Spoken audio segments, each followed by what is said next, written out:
Hi everyone, my name is Glenn Holland, and in this video I'll be taking a look at a new model that I've designed and built, which is the Maine Central 462 Pacific Type number 470. I started this design in roughly June of 2021, so chronologically this model came before my models of 763, 12, and a couple others, and so this was developed roughly alongside my model of Gray Ridge number 26. I built a test frame of this locomotive in July of 2021, basically just to see how the driving wheels would interact with the pilot wheels and the trailing wheels would go around corners and things like that. And it was satisfactory, so I started work on the model itself in August of that year and was able to test a fully functional running model in September of 2021. Now, after that, the project went dead for quite a while. I had this engine sitting in different parts of my apartment in a very obviously incomplete state, and it kind of took quite a lot of time for me to get to the point where I was motivated enough and had the free time to work to finish the model. So in earlier 2023, I started redesigning the rods and valve gear as necessary. More of that will be discussed later. And it took several iterations and some real rework in some areas, but in early 2024, I was finally able to finalize the details after building a new tender and finalize the rods, detail everything, apply the artwork, and finalize all the details. I officially completed this model in January 22nd, 2024. Now, being a Maine Central locomotive and a passenger locomotive at that, this one kind of is out of left field considering the locomotives that I have published more recently. This certainly isn't the mainline hotshot superpower of the Nickel Plate Road or the wartime steam locomotives like the New York Central Mohawk or anything related to Age of Steam, so this one is kind of a little bit of an oddball locomotive, but I definitely have a strong interest in the locomotive. I used to live in New England for several years in my life, and I've always kind of had this fascination with New England and railroading. I've always enjoyed the ideas of coastal scenery associated with steam railroading. I always think that that creates quite a picturesque scene, and there's actually some good examples of artwork that I've seen that really kind of encapsulate the spirit of my thought process there. And I've always enjoyed the ideas of Pacific type steam locomotives running with a mix of weight and lightweight passenger cars. So 470 in service would have done exactly that. And it also would go very well with a layout module idea that I've had for several years, but it would be quite a big project to complete that. I don't know if I'll ever do much work on that at all, but the idea is still nice regardless. So with all of that in mind, of course, I was drawn to the Maine Central and drawn to 470 specifically. 470 is preserved in the United States. It is a naturally good-looking steam locomotive. Pacific types tend to be naturally good-looking anyways, but the very striking appearance with the Maine Central logo and the striping and the speed lettering makes 470 stand out visually. It's a stunning locomotive in my opinion, and the real 470 is currently being restored by the New England Steam Corporation. We'll discuss a little bit more about their efforts later on in this video. I do have to thank New England Steam Corporation for their assistance in the project, and specifically a gentleman by the name of Richard Gleck, who is actually the former president of the New England Steam Corporation. Mr. Gleck in particular has been an absolutely bottomless wealth of information regarding 470, the final run of the locomotive in Maine, the Maine Central in general, and has been able to provide me with diagrams, photos, and endless information regarding the locomotive. So I really at this point have to thank him by name for his assistance in this project. I'm sure he's watching this video. Mr. Glick, thank you so much for your assistance with this model. I really appreciate it. 470 was built by the American Locomotive Company in Schenectady in May of 1924. Its works number was 65555 and built at a cost of $62,296.90. It was the last 462 type steam locomotive purchased by the Maine Central and operated for just over 30 years on premier passenger trains such as the Bar Harbor Express, the Kennebec Limited, and the Gull. As is the case with most steam locomotives, 470 has looked a little bit differently at various points in its life. You'll notice that this earlier version of 470 does look a little bit different. It's had a few different paint schemes. The pilot on this locomotive is different in this photograph from what it currently has. Piping arrangements have been changed. It's received a new pilot and a headlight, and the addition of a feed water heater, the increase of the cylinders to 24 inches in diameter, among a few other things as well. 470 operated the last steam-powered train on the Maine Central on June 13th of 1954, running from Portland to Bangor and return and drawing visitors from all across the country.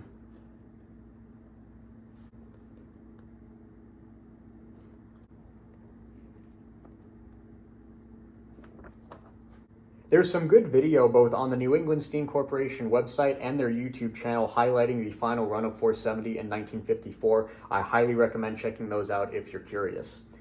3 days later, on June 17, 1954, the engine was moved to display in Waterville, Maine, across from the train station. It was later relocated to Waterville Yard and rededicated in August of 1971. Skipping ahead to 2013, the New England Steam Corporation formed and acquired 470 with help from donors and sponsors on November 5, 2015. The locomotive was moved to Hancock, Maine into a purpose-built structure for restoration to operating condition, which is ongoing.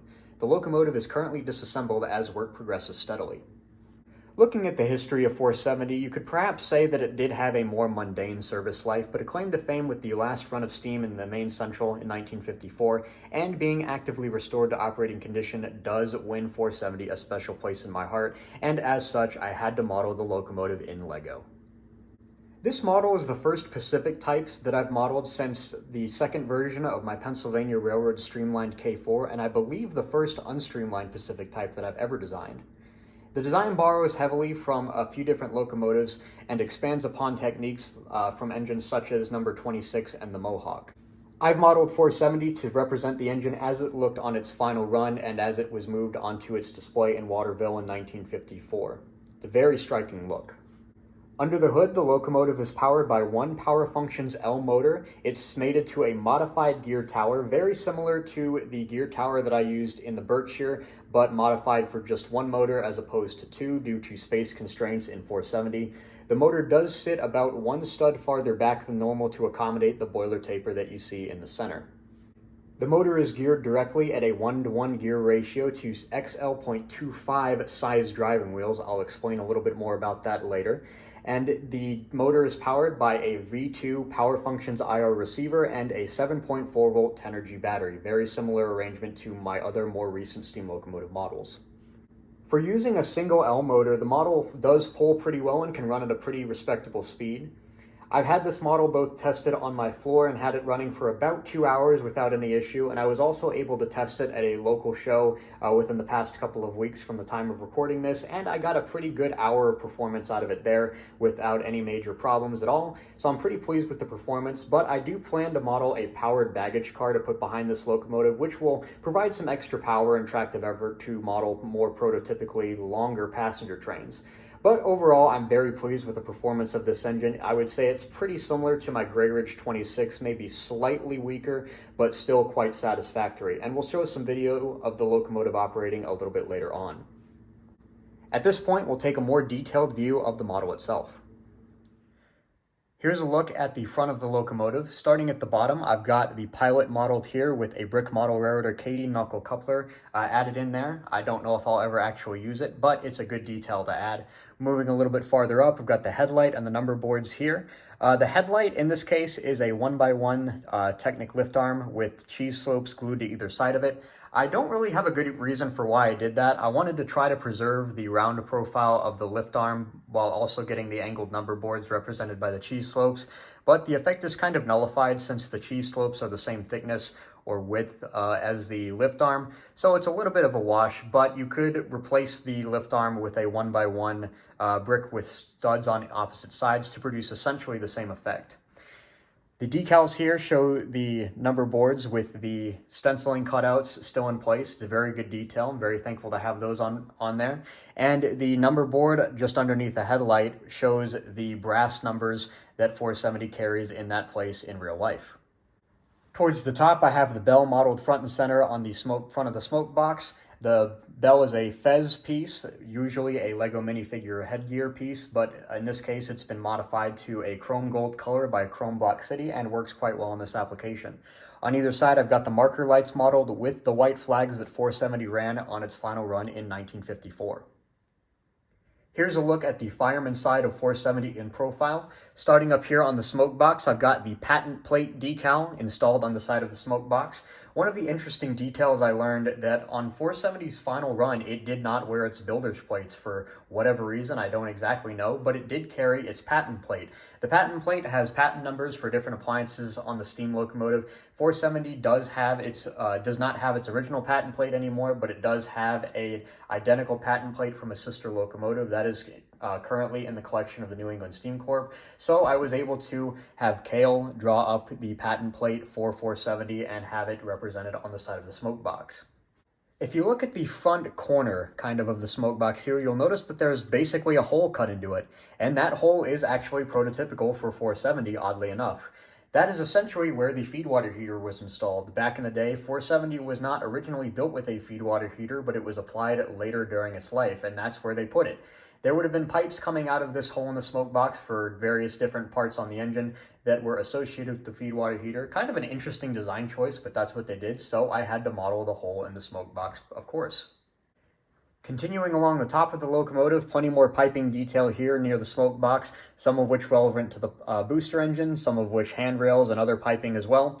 I've got the sand dome here, the steam dome, and the auxiliary dome modeled properly, and the dynamo electric generator on the fireman's side just in front of the cab. Here's a look at the fireman's side of the cab of the locomotive. The front cab windows are lined in a red vinyl decal that was printed and cut specifically for that application. The red striping on the side is the same decal, also cut to size, and the 470 speed lettering style numbering on the side was drawn up by Cale as well. All of the white stripes here that you see on the bottom of the cab and on the running board is 1/16 inch white stripe tape. Underneath the cab is several more pieces of assorted piping, including booster piping and various piping alongside the fireman's side of the firebox, including the feed water heater pump tucked away just next to the Delta trailing truck. Now let's talk about the wheels, rods, and valve gear. I mentioned earlier that this locomotive uses a special size of XL.25 driving wheels, all of these wheels here in the center. That's a very odd size, so allow me to explain a little bit behind the mentality behind that decision. Initially, I tried to model this locomotive with a size of driving wheel that I have always called XL.5, which is essentially half a size between an XL driving wheel and an XXL driving wheel, both of which you can get from Big Ben Bricks, for example. Using this half size is a little bit more specialized and requires a 3D printed solution to having that size of wheel. But I was willing to try it out, so I modeled the locomotive initially with this XL.5 size.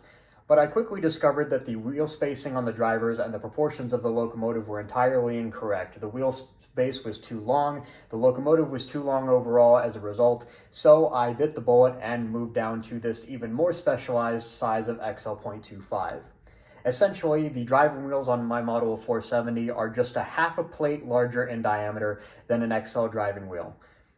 This specialized size works very well and allows me to keep the proper wheelbase dimension and allow the locomotive to be the more correct length. According to the scale number, the proportions are much better, and the special size of driving wheel is much closer to the actual scale driver size of 73 inches in diameter.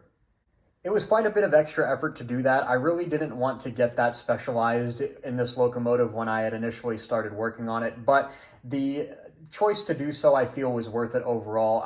The locomotive definitely would have looked incorrect had I gone with any other solution other than what I did. So I'm very happy with the result here. I think the effort was worth it. The driving wheels on 470 were modeled to represent the real drivers on the real 470 exactly. And again, I have to thank Mr. Glick for his incredible amount of resources and photographs of the real driving wheels on 470. The pilot wheels on 470 are brick model railroader bearing equipped wheel sets, and the trailing wheels tucked away underneath the facade are M-size driving wheels, but I cannot recall where they were from. I've had them around for quite a while. I don't remember where they came from, so I apologize for that. The driving wheels were printed by my good friend Rob Hendricks. The lining on the driving wheels was done with a white Sharpie paint pen. The lining on the pilot wheels and on the hubs or the axle centers was also done with the same white Sharpie paint pen. The axle centers on the driving wheels here is white vinyl cut to size with a hole punch. The effect works pretty well, and I haven't had any problems with it in operation so far. All of the rods and valve gear on this locomotive are modeled based on detailed photographs of the real corresponding parts on the real 470. 470 has Baker valve gear, as you can see here, just like 763 and my Mohawk did. The arrangement of the Baker valve gear on 470 here is very similar to 763. It is a little bit different, but some of it took up to 4 iterations of different parts to fine-tune the tolerances, the motion, and took quite a long time to do that. This unique arrangement is part of why this locomotive took so long to complete. When I was designing this locomotive or after I had designed the locomotive and I was working through how I wanted the rods and valve gear to look on the finished model, I really didn't have a great idea for what to do for the valve here up in this corner and how it would relate to the rest of the package and arrangement. It took quite a while to figure that out. I ended up designing a new part to kind of represent the valve motion, the back and forth or in and out motion that a valve rod would see in a real locomotive. So I think the effect was worth it. It did take quite a while, and it took kind of a while for me to wrap my head around that. But I think the final result looks good and it operates pretty well. I'm actually very pleased with it. All of the rods have a base coat of Tamiya TS38 paint, which is a gunmetal color, and are accented in necessary places with white Sharpie paint pen. All white parts, such as the Union Link combination lever and a couple of different valve gear pins, were painted with Tamiya TS26. The rod painting was a real chore on this locomotive, but the overall effect of the finished assembly is absolutely sublime. It's very sharp, very eye-catching, and it looks incredible in motion. All of the connecting rods and valve gear pieces were designed by me and 3D printed by Shapeways. Looking now at the left side of the tender of 470, the real 470 now has a brand new welded tender tank, which is essentially identical to the original. New England Steam has posted a lot of good photos of this new tank online, which has really helped me to model this tender properly. One of the interesting details that I found is that the bunker is slightly different from one side to the other. There's a little bit more of a shelf here, or kind of for storage space or something like that on this side compared to this side. There's one of the interesting details that I thought it was a good idea to model, so of course I did that. The tender is a little bit more of a low profile tender. You'll see here that the bunker walls are pretty short compared to the overall height of the tender. And it doesn't even come up that high alongside the cab of the locomotive, especially compared to other Maine Central Pacific type locomotives that have had bunkers that came up even several more inches or even feet in real life. Which is kind of interesting. I think it gives the engine a really nice look. I've always appreciated the look of a slightly larger engine with a slightly smaller tender, and 470 kind of checks that box, so I really appreciate the look of the engine overall with the tender. And of course, I have the tender sitting on Commonwealth type trucks, just like the real thing. And before I move on, of course, I have to mention the absolutely stunning Maine Central speed lettering logo on the side of the tender. This is one of the coolest railroad logos, I think, ever, in my opinion. It would be a top 5 for me, I would say, for sure. Cale did an excellent job tracing this from some good references provided by Richard Gleck. Transferred the vinyl onto the tender pretty well. The seams and the bricks on the tender make it slightly less than perfect, but I'm still very happy with the result. And of course, that's enclosed by this red box here that lines the border of the tender tank. This is a cut vinyl piece rather than a printed vinyl. It was a little bit tricky to transfer that on. It essentially was 4 pieces, the top and bottom longer sides, and then the left and right curved corners and vertical sides there came off in 4 pieces. I think overall it turned out very well. It was a little bit tricky to apply, but going slow, taking your time, and paying attention to what you're doing are the name of the game in that case. So I was able to get it on there, and I think the effect overall is incredibly striking. All of the artwork on this locomotive was done by Cale Leapart as per usual, and all of the artwork in this case is decaled. I do not have any printed parts on this model, and all of the decals were printed by OK Brickworks. Thank you to both of those guys for their support in this project. Here's a look at the rear of the tender and top of the deck. On the rear wall of the tender, I've got the road number and capacity information decaled in there. Unfortunately, the road number is slightly concealed by some grab rails and pipe work here. Unfortunately, just nothing I could do about that. Those piping has to be there, and the number has to be there. Just can't have it all, I guess. The capacity information, as you can see here, is slightly offset from the center of the tender. That is an interesting detail I found thanks to a photo that I received, which I'll discuss a little bit more in just a minute. And looking at the top of the tender tank, I've got the rear headlight, the water hatch, what I believe to be an electrical box, either that or a storage box, and some vertical bracing for the rear sloped wall of the bunker, and I believe some water cans. And there's kind of an interesting story behind these last 3 details. When I originally designed the tender for my model of 470, it was originally 1 stud shorter than what you're looking at right here. I received a new photograph in an email from Richard Gleck in November 2023 showing the tender from roughly this view, and it showed a lot more detail than I had seen before. And that includes that box, that vertical bracing, and those water cans. And of course, I had to add in those details to model the locomotive properly. But in trying to do that, in going back to the studio model, I found that I really needed to make the tender just a stud longer to do all of that correctly. So I went essentially right back to the beginning and redid the math calculations for the scale length of the tender.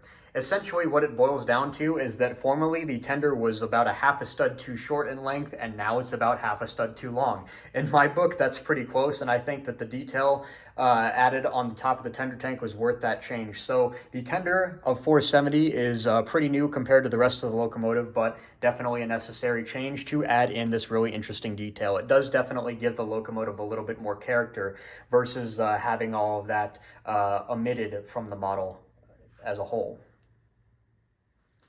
Finally, here's a look at the engineer's side of the locomotive in profile. As is the case with most of my models, I modeled the cab roof hatch here on the top of the cab, but unlike most of my previous models, and where I have to essentially remove the roof hatch and reposition it and then reapply it, this one can be simply slid back and forth like that to open or close it. It's kind of the only party trick this locomotive has, but I think it's kind of neat, and I'm glad that I was able to include it on the final model. The cab interior is detailed according to a good photograph that I have from Mr. Gleck showing the back head of 470, so a lot of the in-cab appliances and features are correct. The crew that I have operating the locomotive is somewhat supposed to represent the crew that operated 470 on its final run. Unfortunately, I don't have the capability to design and print my own custom minifigures. I would love to do that, but not the case for right now, unfortunately, so I kind of had to work with what I have. But even still, they work for a very good, typical North American steam locomotive crew. Just in front of the cab on the engineer's side, I have the whistle modeled here, and it is slightly angled towards the engineer's side of the locomotive. One of the other interesting details that I found on 470, the whistle piece itself is a Technic pin that has been plated in chrome gold from Chrome Black City. And looking underneath the running board, I have the power reverse here and the mechanical lubricator.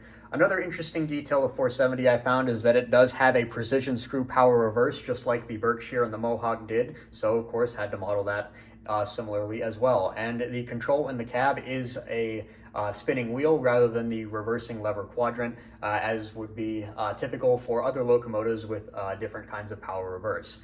Details matter, and I'm glad that I can include them on my models. Having looked at the locomotive now in detail, I have to say that I think my favorite feature on this model of 470 is the overall just incredibly stunning, just absolutely cool appearance.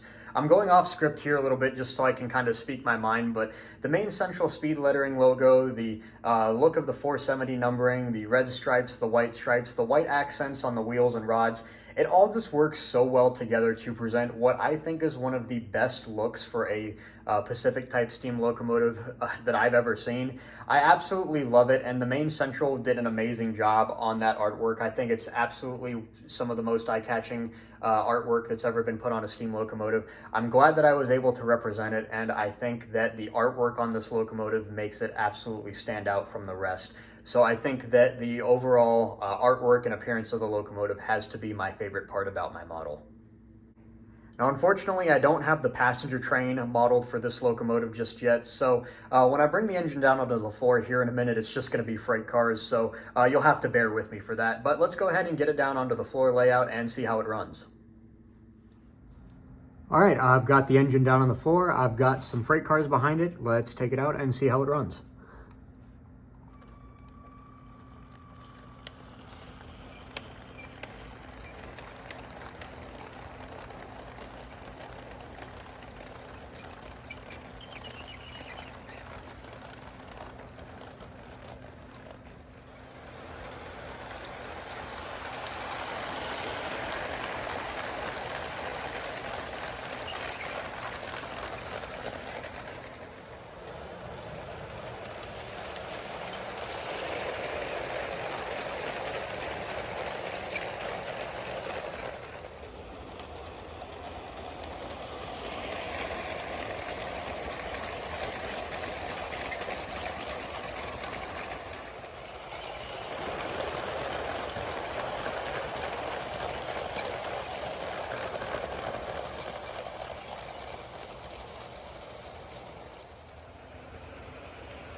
At this point, I'd like to take a few minutes to highlight the New England Steam Corporation and some of the work that they've been doing and elaborate on the organization itself. So who better to do that than Mr. Glick himself? Richard Glick is the former president of the New England Steam Corporation, and he's written a few words to elaborate on the organization and the work that they've been doing. So at this point, I'll turn it over to him. New England Steam Corporation, or NESCO, was formed in 2013, specifically to preserve, restore, and operate former Maine Central steam locomotive 470. The locomotive had a 30-year career pulling notable trains between Boston and Bangor, and was the last steam locomotive to operate on the railroad on June 13, 1954. It stood as a park feature in Waterville, Maine, until deterioration caused the city to find it another home. After purchasing the locomotive, NESCO moved it to Washington Junction Yard in Hancock, home of the Down East Scenic Railroad, where it is currently being restored to operational condition. NESCO's three objectives are preservation, education, and heritage tourism. Maine Central 470 is the largest steam locomotive remaining in the New England states and maritime Canada. Once restored to operation, it will draw thousands of new visitors to the greater Ellsworth region, benefiting hotels, restaurants, campgrounds, and other regional attractions. New England Steam is a separate organization from the Down East Scenic Railroad, but the organizations are cooperative partners, both focused on railroad heritage in eastern Maine. Visitors may tour the shop by prior arrangement, and local support of the 470 restoration is welcome. Please visit the New England Steam Corporation Facebook page or our website at www.newenglandsteam.org. I'm extremely happy to finally complete and publish my model of the Maine Central 470. Like I said in the beginning of the video, I've had this model in progress for a good several years at this point, and so I'm really just truly excited to finally complete it and bring it over the finish line. I do have some plans to model an appropriate passenger train for 470, and that is already in progress thanks to some help from friends, but I will elaborate on those models and the passenger train at a later date when everything is ready, so that'll have to be in a future video.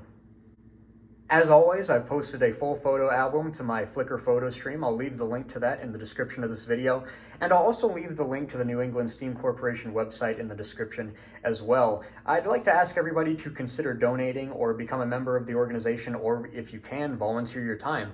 Organizations like New England Steam are always looking for volunteer efforts, or of course donations are always appreciated to help bring 470 that much closer to completion. Groups like these do really move the speed of the donations that they receive, so every bit helps. Even if it's just a few bucks, they would certainly appreciate it. So I'll leave the link to their website in the description below. If you have any comments or questions about anything you've seen in the video or my model of Maine Central 470, please feel free to leave them in the comment section below. I'd like to thank everybody for their support in this video. Thank you for watching, and thank you for supporting me and my modeling interests over the years that I've been doing it. And at this point, I'd like to leave it here. Thank you once again for watching, and take care.